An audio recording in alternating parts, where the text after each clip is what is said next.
Attributive Solutions. You're currently watching the Accounting for Non-Accountants video series. If you have any comments or questions, feel free to post them below and consider subscribing to this channel so you'll be the first to know when new videos are uploaded. Visit the website for more content and resources to help you. We are on Instagram and Twitter, so consider following us and keep watching the YouTube channel for more videos. Previously, we've discussed what a trial balance's purpose is. So just to recap, we know that journals are therefore going to be posted through to the general ledger, which helps us to create the trial balance. Once we've got the trial balance, we then use the trial balance in order to create financial statements. If I'm looking at the trial balance, I need to check that the debits are equal to the credits. That's the purpose of a trial balance. It's checking that all the debits and credits are the same. Remember, the rules are very important. It doesn't matter what application I'm looking at. Analysis of transactions in terms of an accounting equation. It could be something more difficult where you're trying to post from a journal to a ledger. Or we could be looking at something as simple as a trial balance. It doesn't matter what the application is. If we know what the basic accounting rules are, we'll always be able to approach the workings correctly. And that's the method that I prefer using when helping students with their studies, is to keep the accounting as simple as possible.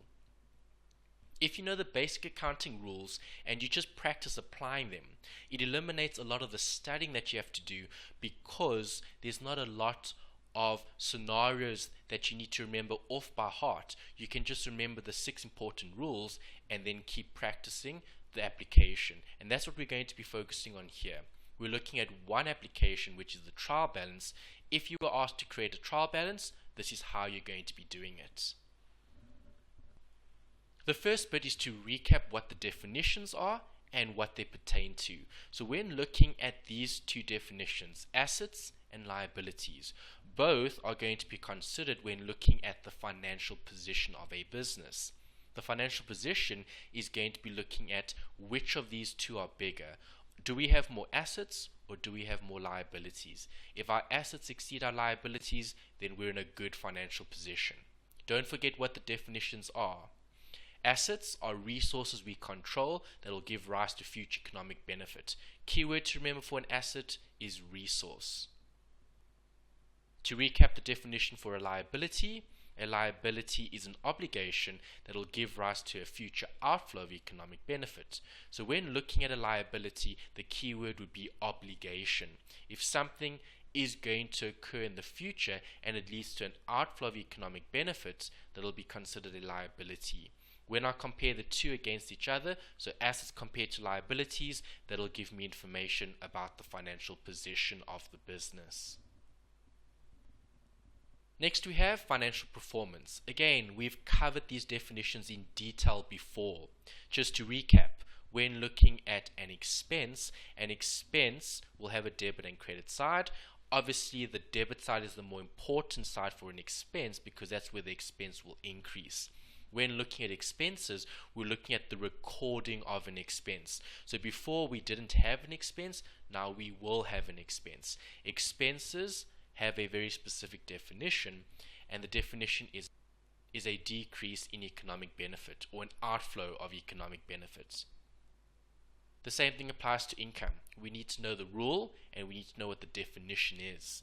Income is any increase or inflow of economic benefit, and income will have a positive on the credit side. That's where we'll record income for that particular type of element. Both of these relate to financial performance, and we're looking at basically the profit. The difference between our income and our expenses give us profit. So now we know profit is derived from income minus expenses. Who's entitled to the profit? Well, the owners. So the owner equity is going to be showing us what the owner actually has in that particular business. If we're just referring to a sole proprietorship, we're looking at a one individual running the business, you would then have owner's equity, which belongs to that individual. So the owner's equity is then going to be considered what the owner has, their equity in that particular business. When focusing on rules we need to remember all 6 rules, and we need to identify which pertain to the owner's equity. So we know the owner is definitely going to have equity in that particular business. How do we calculate it? Well, it comes from these 4 rules. These elements are universal, they never change. We have capital and drawings. We know those are 2 specific accounts that relate to the owner, and then we've got income and expenses which relate to profit. If I'm focusing on the owner's equity, I'm then going to be considering each of these elements in isolation. So if I look at the first one, capital is going to do what to owner's equity? Well, increase owner's equity. If I get more capital, the owner will be entitled to more. If I'm looking at the other accounts, income will affect owner's equity positively, because more income means more profit, which means more owner's equity.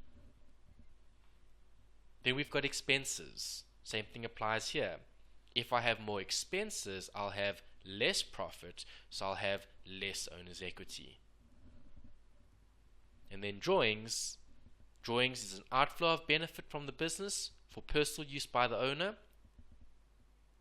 If I'm looking at drawings, the more drawings I'll have, the less owner's equity I'll have. And all of those accounts will affect owner's equity, and we therefore need to remember that all of these accounts will be grouped in a particular statement, and that statement will give us information about the business. So why have we covered all those rules? Well, the rules are important. We need those rules in order to do an application question whereby you're asked to draw up some sort of accounting information. It could be a journal, it could be a ledger. In this case, we're looking at a trial balance. So the trial balance sample question is as follows. Given the following accounts, draw up the trial balance. If you had to draw up a trial balance, you're going to be looking at all the accounts that you've been given. The basic principles don't change, so we're always going to approach it the same way. Keep it simple. It'll be easy to answer if you just remember what each and every one of these accounts are. Let's start with sales. Sales of 60.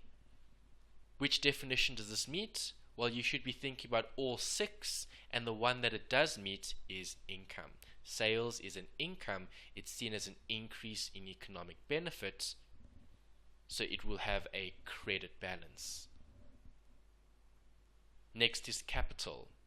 Again, think about the rules and the definitions. This one's easy. You'll never ever struggle with identifying capital, because capital is capital, and capital starts with a C, so this will have a credit balance. Now we have land and buildings. Again, we need to apply our basic principles, and we need to identify what this particular account is in terms of its basic elements. The accounting rules tell us that a resource is something we control that gives rise to future economic benefit. Land and buildings would definitely meet that definition. Something we control, it will give rise to future economic benefits. So when focusing on land and buildings, we know it's an asset, and therefore we know it will have a debit balance, because assets will have a plus on the debit side.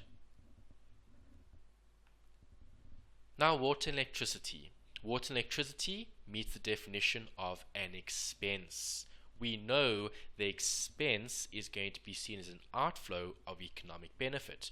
If I'm using it, I have an outflow of benefit, because I have to pay for all the water that I use and the electricity. Then we have creditors or trade payables. Those are 2 different names for the same thing. If I'm looking at a creditor, I'm looking at someone who has supplied the business with goods, so the business, from their perspective, has purchased something on credit. If I'm dealing with a creditor, there is an obligation to pay in the future, which gives rise to a future outflow of economic benefit, and therefore creditors or trade payables will meet the definition of a liability. If it's a liability, it'll therefore have a credit balance. And that's how you approach this. You need to identify what things are, and then you'll be able to identify what balances each of these accounts will have. Cost of sales, it would be the opposite of sales. Sales would be seen as income, We spoke about that earlier. So the cost of sales will be seen as an expense, an outflow of benefit. I need to buy something before I can sell it.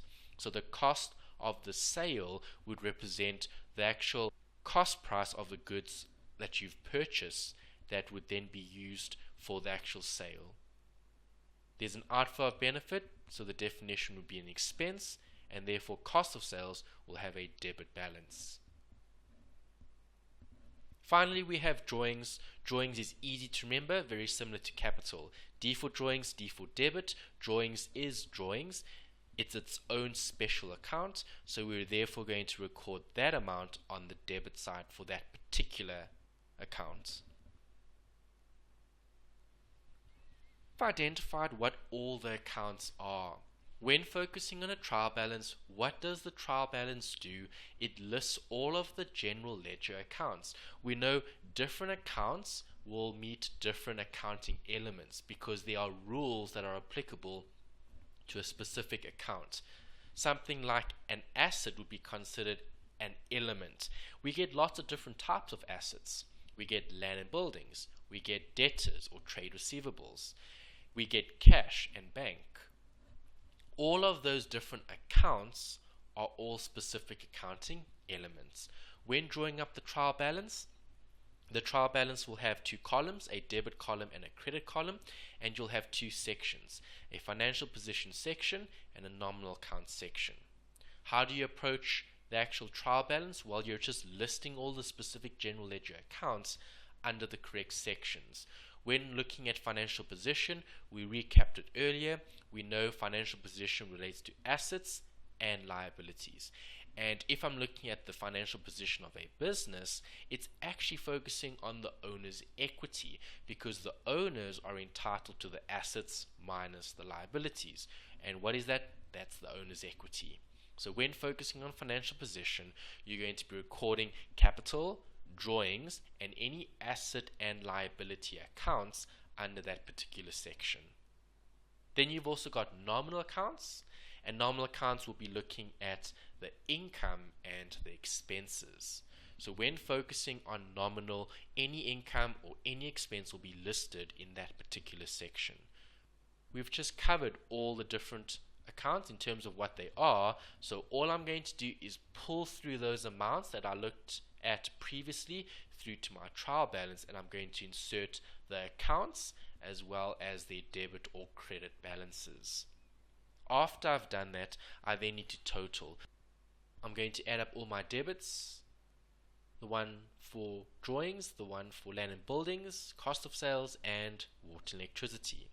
And if I add all of that up and I compare that to my credits, I should get the same total on both sides.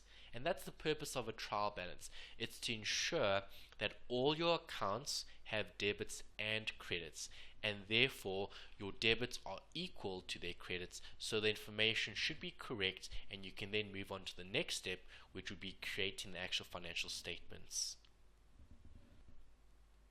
And that concludes this video.